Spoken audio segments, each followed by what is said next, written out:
Il admirait les estampes japonaises. Henri Rivière a fait sienne la technique de la gravure pour représenter les paysages bretons. Douarnenez réunit pour la première fois l'intégralité des estampes de l'artiste décédé en 1951. Une exposition que Florence Malézieux et Valérian Morzadek nous font visiter. À Douarnenez, on peut découvrir une exposition inédite, celle du graveur Henri Rivière. Dans un même lieu, 64 de ses lithographies sont réunies pour la première fois.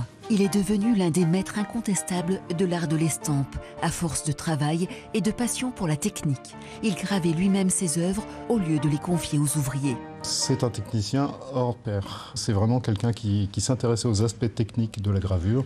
Il a travaillé auparavant au Chat Noir, où il avait mis en place le théâtre d'ombre, que l'on considère souvent comme un ancêtre du cinéma. Et donc, Rivière est quelqu'un qui adore la technique. Il veut comprendre comment fonctionnent les choses et s'approprier les choses pour ensuite les réutiliser à sa manière. Ces lithographies imprimées par Eugène Vergnaud sont déclinées ici dans 5 séries. La Bretagne a profondément inspiré l'artiste, né en 1864. À 30 ans, il a fait construire une maison à l'Ogivie de la Mer et a passé plusieurs mois l'été à sillonner le littoral breton. Dessiner Douarnenez, Tréboul, la pointe du Raz et puis ce coin de l'Ogivie. Et puis après, une fois rendu à Paris, il travaillait dans son atelier et il gravait les pierres pour faire autant de pierres qu'il y avait de couleurs pour chacune de toutes ces lithographies.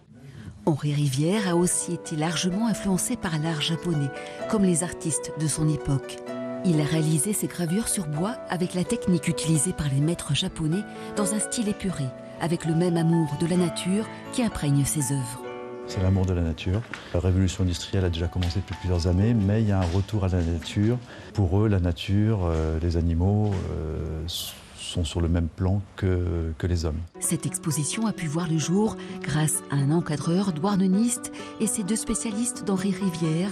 L'un d'eux a prêté ses œuvres, un bel hommage à l'artiste décédé en 1951.